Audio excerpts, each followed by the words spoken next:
am Afrikaan, and I run a platform called Sanaa, which is a platform that highlights, documents, and reviews Kenyan arts and music. We are all about Kenyan arts and culture. We are the source, trust me. So, Liboi, Yes. how does, first of all of this feel?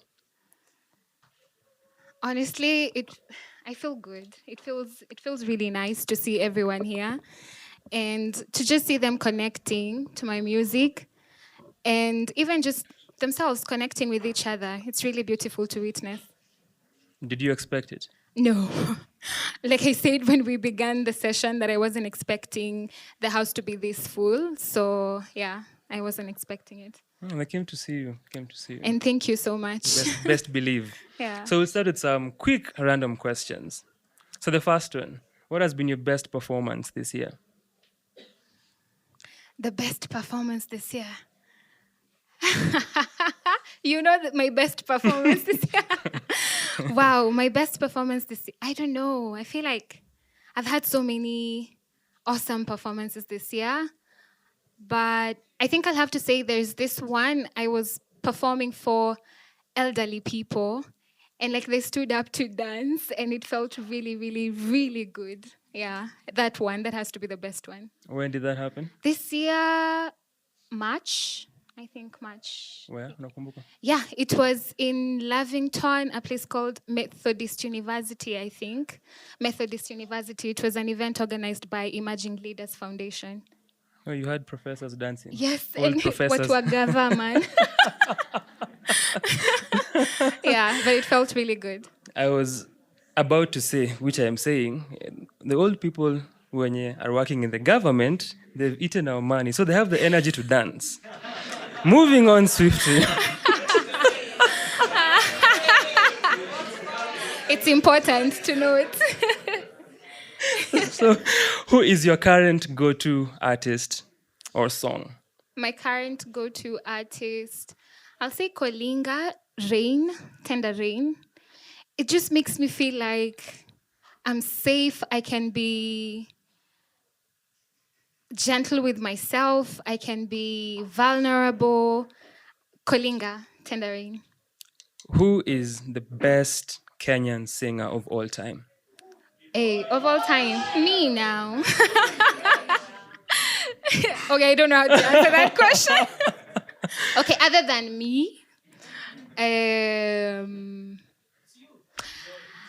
would, yeah, other than me, that is, it's me. Please listen. Other than me, it has to be me. I would say me. No, seriously. I would say the best singer, not in terms of like vocal prowess or anything, but I would say Savara. Yeah, Savara from Sauti Sol. I think he's really good. He has understood himself and mastered his art. And he's very diverse. Like there's no one time I would get the same thing. So yeah, I'd say him. Mr. Savage Level. Yeah. Who is your favorite Kenyan singer of all time? Of all time. You? Okay, you don't sing. Sorry. Unajaribu? Oh my God. Of all time. Kasha? At this point, I think I can only say at this point. There's a lady called Kasha. She is bellissimo. She's really, really good. Yes, please listen to Kasha. Yeah. Kasha. Yeah. Please. What is the best song ever made? Oh, wow. Your question. Mido says Miale. Do you agree? Ever? Miale, There Is Soul Fight. All of them are from my State of Being EP. But, hey, your questions. The best song, or what? Ever made. Ever made. Can I say pass? Best song ever made? Anyone?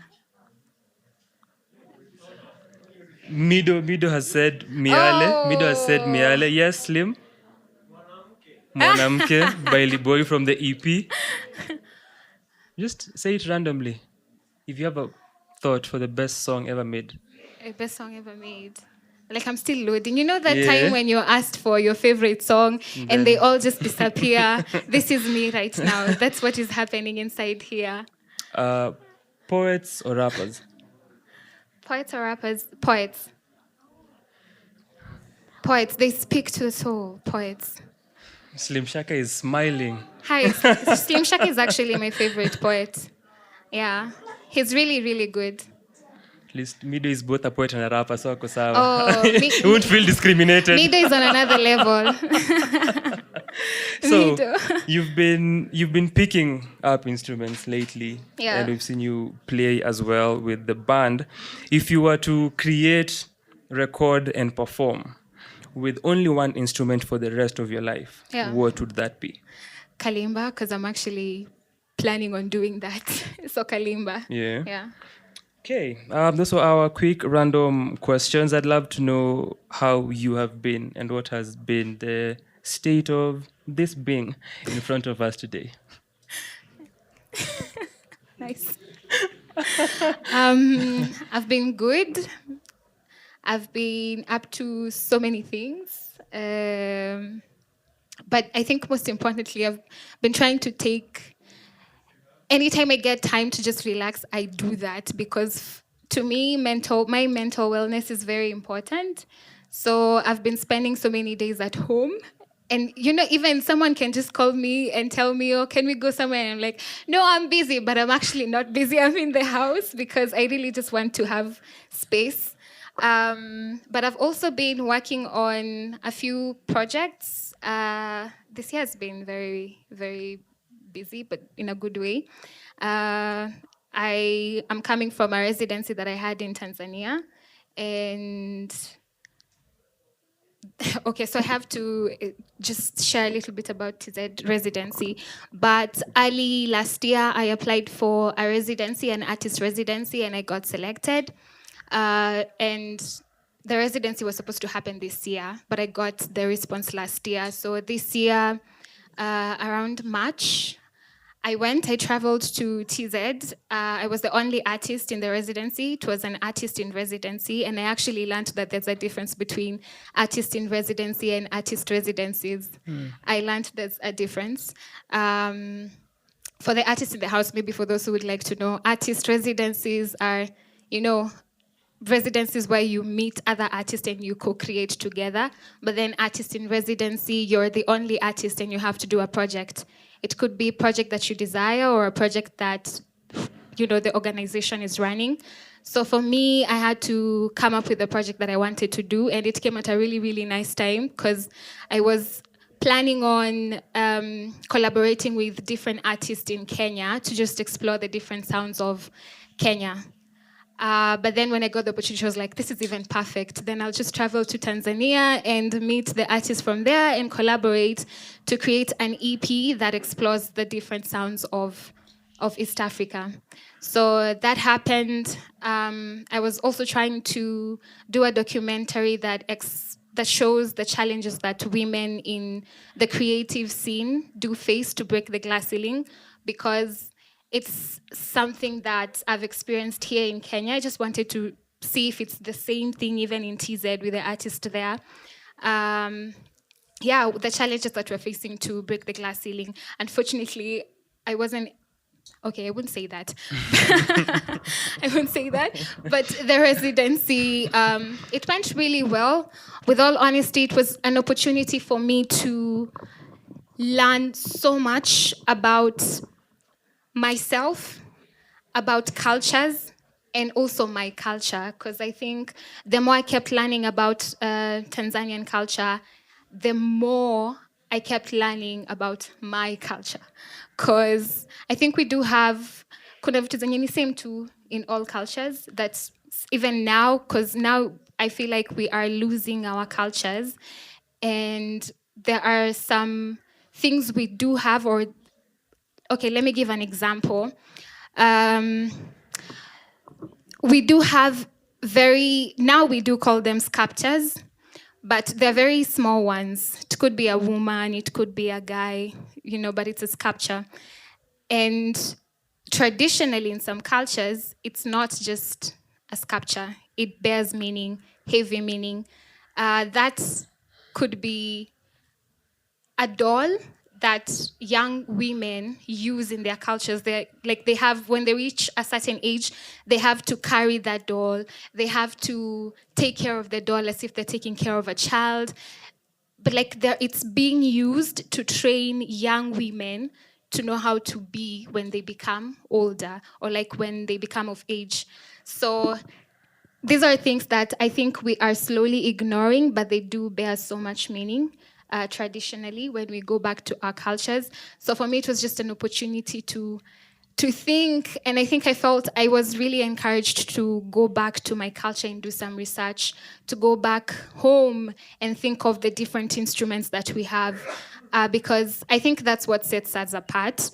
The fact, where you're from is what sets you apart. You can't ignore it. Imagine even if you change, you won't be you. You're not yourself. Whatever you went through, wherever you're coming from, it carries a lot. It defines you. It carries a lot, in who you are, who you're becoming. So yeah, there was that EP, the residency, the whole thing. I was able to collaborate with so many artists, but then I was only able to record music because I wanted to do an EP with only 4 artists. And all these 4 artists they're all traditional musicians, but then different sounds, because all of them, they come from different communities in Tanzania. So in Tanzania, my sister keeps telling me it's not Tanzania. It's Tanzania. But okay, TZ. Yeah, so that's what I've been up to. I've also been, again, in the spirit of co-creation and cross-cultural collaborations, I've been collaborating. I have collaborated with an artist called Silva from South Africa. We've created a very beautiful project that talks just about African children, Pan-Africanism and all this. And it's supposed to be out next month. So you're the first people to know that it's supposed to be out next month. And I hope that you get to listen to it when it gets out. Yeah, I've just been up and down, honestly, doing what the heart desires more than what the mind wants. Yeah. You're international. You're doing yes, big actually, things. now I'm safe to say I am. An international artist. What ways do you think we can use to preserve cultures? Since you said unafeel kama our cultures are fading. Yeah. First, I'd say now as a musician and as a creative, but I feel like art is very powerful it's a tool that can be used to preserve these things, culture, information. So number one, I would say the use of art. We should appreciate, we should use it more. And it stays for so many. Right now, you listen to Miriam Makeba. Imagine she's not even from our generation. Oliver Mtukudzi. Or what's this guy's name? He's a hip hop artist. Anyways. You talk about rappers finally. Congrats. But we do. Art is very important in preserving culture. So that's number one. I would say, again, just going back to your roots to try and figure out, how your culture is like. I think we should make it an effort to just go back and discover or figure out what your culture is, how things operate in your culture, instead of just going with the times, because I understand westernization is happening and all these things. It's okay. With all honesty, it's okay. I feel like nothing stays permanent again. We have to adjust and progress with the times, but then it doesn't mean that you lose track completely or you forget yourself completely. Yeah, I don't think that's right. Yeah. I had a thought earlier, a random thought, as the shuka behind us was doing its thing. It was literally a representation of my life, and it was pulling a Chinua Achebe, and things were just falling apart. So, and on things falling apart, I was having a conversation with a friend yesterday, and big up Nyanchama, kama unasikiza. And the thought was that mental health and capitalism seem to be mutually exclusive.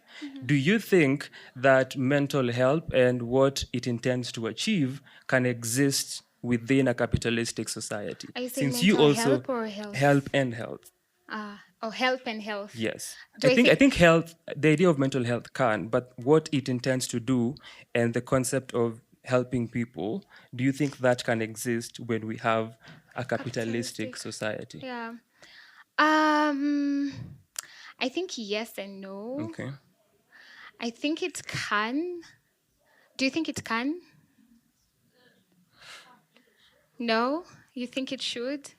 It should. You don't think it can? It's tough. Why is it tough? Yeah. Why do you think it's tough?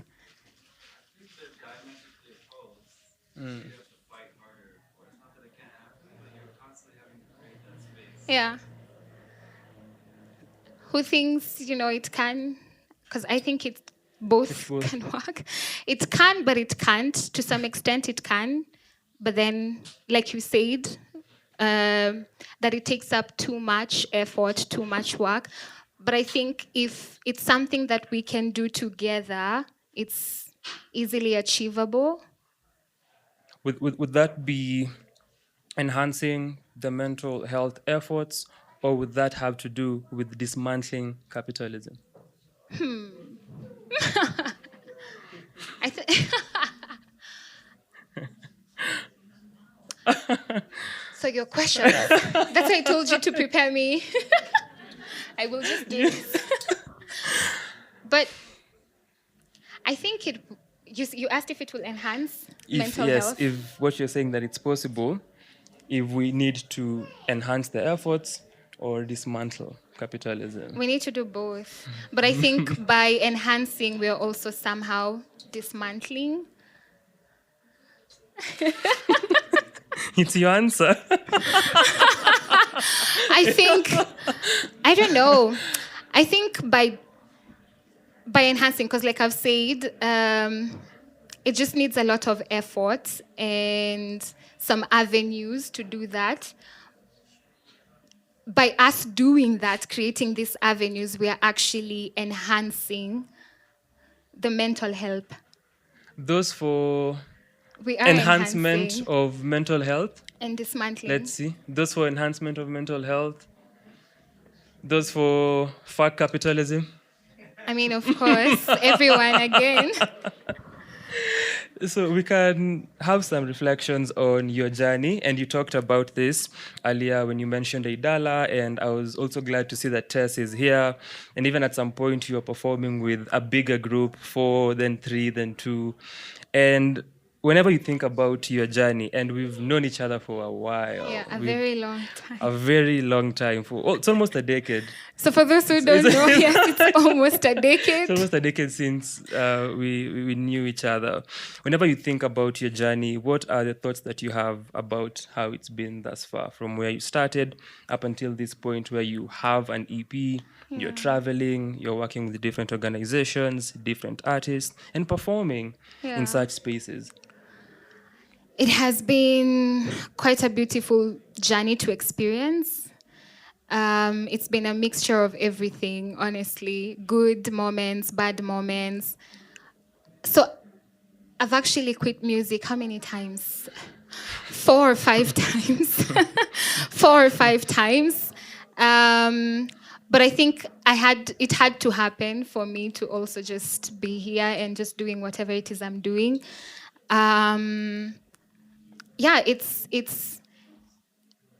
I think the joy is in the climbing, honestly. Now when I look back and I see all the things that I've done, the people that I've worked with, the places that I've been, I do feel happy and proud of myself. Yeah. And in as much as I do have times where I beat myself up for no reason, I am proud of myself. Yeah. Um, Obviously, I'm learning so much in the journey. I am learning so much about people, and some of it I'm learning through my actions, and some of it I'm learning through the interactions that I'm having. It doesn't have to be with creatives, but even with everyone, because I'm not interacting with only creatives as I do this. So with everyone, and it's contributing so much to the person that I am becoming, and I'm truly grateful for it. Yeah. Umesema the journey is in the climbing. The Or joy is in the climbing. The joy is in the climbing. That reminds me of the myth of Sisyphus, Camus. Any person who's read the myth of Sisyphus? Thank you. You've saved the moment. So we can talk about social change, which is something you are big on, and you're also passionate about. You've said you're passionate about mental health, women's issues. And what are your general thoughts on art for social change and its effectiveness? It's very effective. Very, very effective. I feel like there are things we can't say verbally, or there are things we don't know how to express. Yeah. But then with art, it's very easy. There was a time I attended an artist residency. It was actually last year. It's called Art Exchange. And it was in Nairobi. No, it was in Nyahururu, a place called Tafaria Castle. And at that time, the challenge was don't use words, don't write down words. You can use paints, colors. You can draw something, but express yourself. And we did it. At first, I think everyone was having a hard time because there's a thing called body mapping, and there's a very good friend of mine. He was my trainer, facilitator, called Xavier. He's here. But we had to do it through body mapping. So body mapping, you just do a representation of yourself on a canvas. At first, I was like, what is this? Because the only thing I knew how to draw, honestly, even now, is eyebrows. I'm kidding. But I'm good. But at that time, I was like, what am I going to do without using words, without me singing, without me speaking? I have to come up with something that shows my journey, what it is I want. And in the process, I actually learned so much about myself, and I realized there's some part of my childhood that I had blocked, and that exercise forced me to remember. That is art. That's the power of art. It's just a matter of everyone embracing art, because I don't know, it does the unthinkable. It connects people. It connects people. It preserves culture. Art is very beautiful. And regarding organizations and the aftermath of the projects that they undertake, do you also think they're equally effective? For instance, after a project is done, what is usually your analysis of the impact of a particular project based on what the organization did? And you can speak as an artist or a project coordinator, since you wear many hats. Feel free. Yeah. So it just depends with the organization, because there are some organizations where after a project is done, really you just feel like there's more that's needed to be done, but then nothing has happened. But there are some organizations where they do follow-ups. It could be with the artists, it could be with the communities, it could be follow-up about if it's mental health, for example. They would do that, provide avenues for that. So it depends. It depends. Repeat your question. I've lost my train. I was asking what you think in regards to what they've done, and whether you consider the same approach, that it's effective as music is, and whatever it is that they do, where you feel there is an impact after a project is done, and to what level would you put that? What would be the scale? Yeah. So Again, as a project coordinator, because I've worked as a project coordinator before in I think 2 different organizations. So one is K Youth Media, and I do have my colleague here. Okay, he was my boss. Yeah, colleague, boss here. And I think another one called AGMA. But as a project coordinator, I do feel like the impact is usually felt as the project happens, in at least the projects that I have been a part of. But then again, as an artist who has been a part of other organizations' projects, there are some that impact tunafeel sana after, because there's usually a follow-up, or there's usually even more workshops or activities provided to enhance your creativity, or like whatever you learned last time, this time we're giving you something different that builds up to what you already know or what you already have. So again, I'm just saying that there are times it depends. Sometimes it's felt more during the project, and sometimes it's felt also after.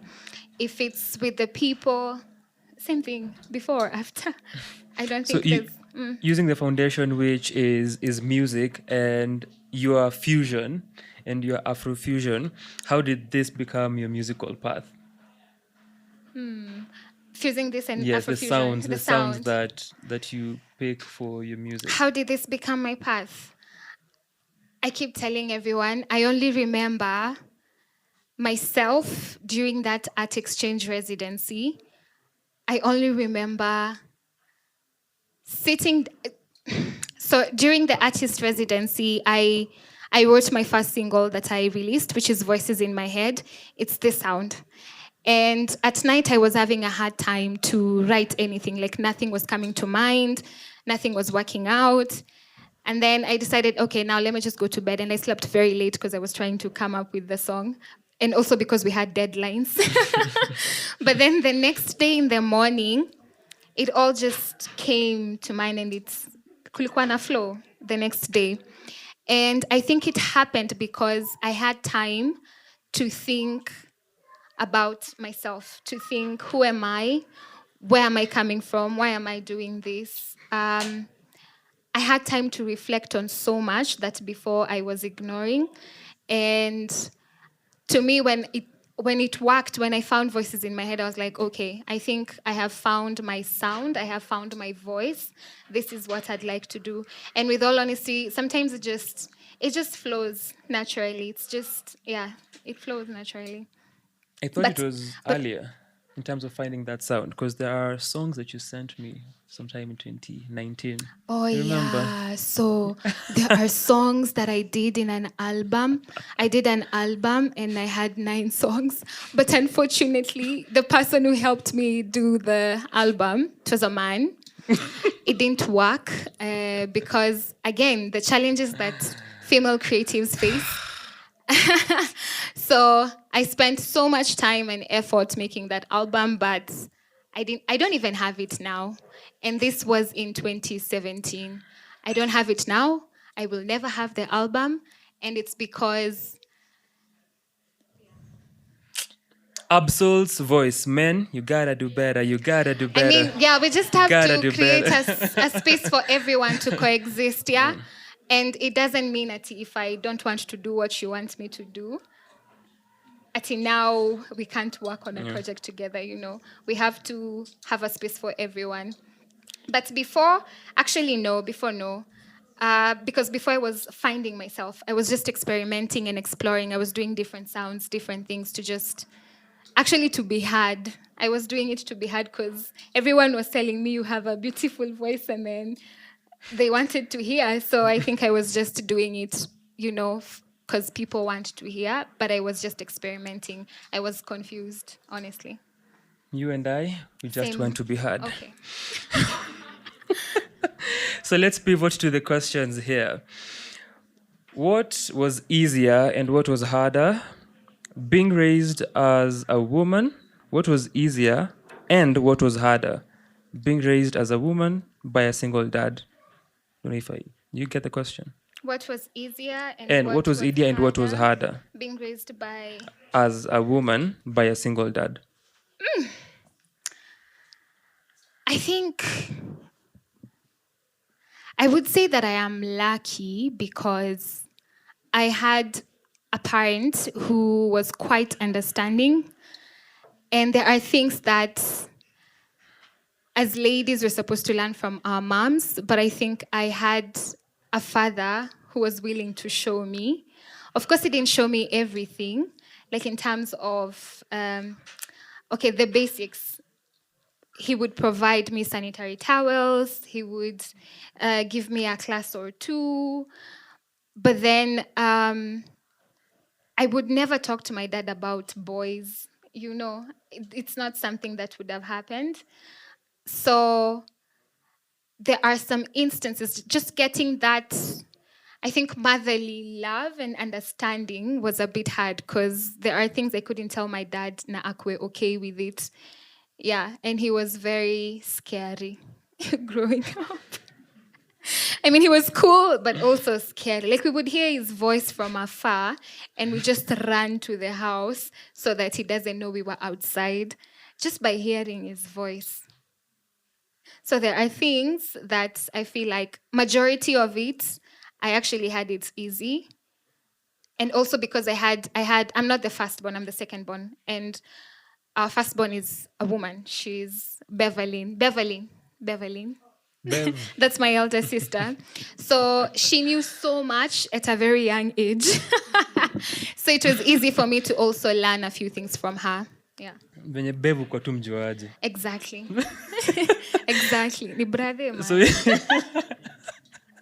can quickly go through this one. Where did you fall in love with music? When did I fall in love with music? When I was a child, probably in primary school or something, because my father was a DJ and he used to play music in the house. He would set up his decks and then he would ask us to dance. And I was a badass dancer when I was younger. Now I just have 2 left feet. But I think that's when I fell in love with music because his selection was just amazing. Yeah. Not a question. I just want to let you know that you have such a beautiful voice. Thank you. I can see the person who wrote this already. And your songs are a blessing to me. Zamzam, that is Chadota. The great Chadota. The great Thank Chadota.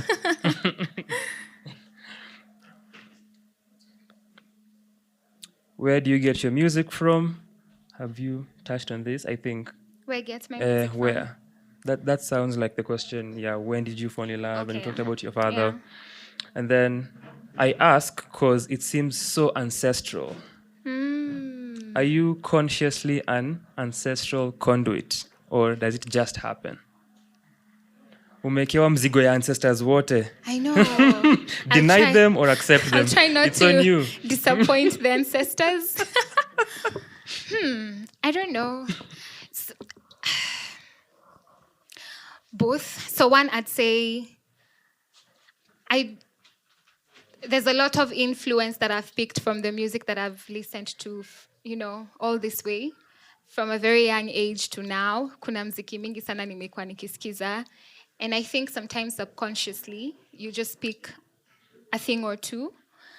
And there's also sometimes when I write or when I'm also on stage, there is no way. To the musicians in the house, do you think there's no way you can do this and you write and you perform without, just some guidance from, maybe ancestors or some spirit? I feel like we usually have some guidance. So it's not, honestly, maybe it's not entirely me. I don't know how to explain it, but I do feel like we do have some guidance. What is your philosophy of life? In parentheses, what keeps you moving? What keeps me moving? The why. When I just remember the reason as to why I started doing this, which was to express myself. So, yeah, I grew up in Kariobangi North. It's next to Korogosho slums. And at that time, with all honesty, the mainstream media never covered our stories accurately. So I constantly felt like I am misrepresented. I constantly felt like I'm underrepresented. So I wanted to find my voice, even in the smallest way possible, to just speak up, to speak out and express myself. And I think every time I think of giving up, I just go back to that. And all the times that Nime quit music, without even forcing issues, I just find myself back to music because it's truly the best way for me to express myself. And sometimes I do have so many ideas, or I can try to communicate, but then whatever is in here, sometimes it's very hard to come out in words, but then it's very easy for me to express it musically. So that's why. How many ancestors pulling you back? Ancestors. What is the name of the pot instrument you play, and where is it from? This instrument. Yes. This instrument is called Udu. Udu is originally two places from India, and there's also Nigeria. In Nigeria, women used to use this as a water vessel. But then, again, it became an instrument, and it was only women who were using this. So I got it from a friend of mine that I met in Tanzania, TZ. From a friend of mine that I met in TZ, we played together. And the first time I had it, I was like, because I've looked for this instrument for way too long. And the only artist that I once saw on stage with this was something similar to this, was Papillon, an artist called Papillon. And I mean, at that time, I couldn't even say hi to Papillon. Like, just fangirling, and you're shy, you don't want to. Yeah, that's what happened. But I got this one from a friend of mine called Temela. You've answered the next two, because moja inasema, hi, Liboi, how are you? The next one says, what makes you not give up? And then this ones would be, who are your main role models? And what are your main musical influences? Uyo wa how are you? Tupatane nyuma ya tent, tutaongea in depth. What are your main role models and your main musical influences? Yeah, my main role models. I just want to say my parents. I'd really like to say my parents. Kwanza my mom. Because my mom has... There's this thing about my mom. She knows how to accommodate everyone, but still find her own space. And when it comes to saving, she's really, really, really good. I wish to have that. I'm trying, but I wish to be just like her or even better. Yeah, and like she's someone who's, even my dad, both of them, they keep showing us that they're just human beings, and it's okay to be a human being and just be yourself and not expect things from people, because no one owes you anything, but just be yourself, be enough, let you be enough for you. If that makes sense. Yeah, so I really do admire. Kulikuwa na question on creativity hapa, but we talked about ancestors giving you ideas and giving you song concepts. So that has been our conversation na Liboi, kumshtua na maswali. Next time, prepare me. Ujui Sanaa kwa sana. Thank you for listening to this conversation. So if you want to check out previous sessions that they've had with different artists, you can find that on Spotify, on Cheche Pod. All the sessions that they've done, they're available there. And if you want to check out more regarding these Cheche sessions, on Instagram, Twitter, and on Facebook, look for Cheche sessions. And also, the videos of the performances are usually available on YouTube. So all of the material is there for you and for your entertainment. Thank you so much. Please do check out Sanaa kwa Sana. I am so amazing at this. Thank you, Liboi. You're the best. You're also the best. Thank you for your time.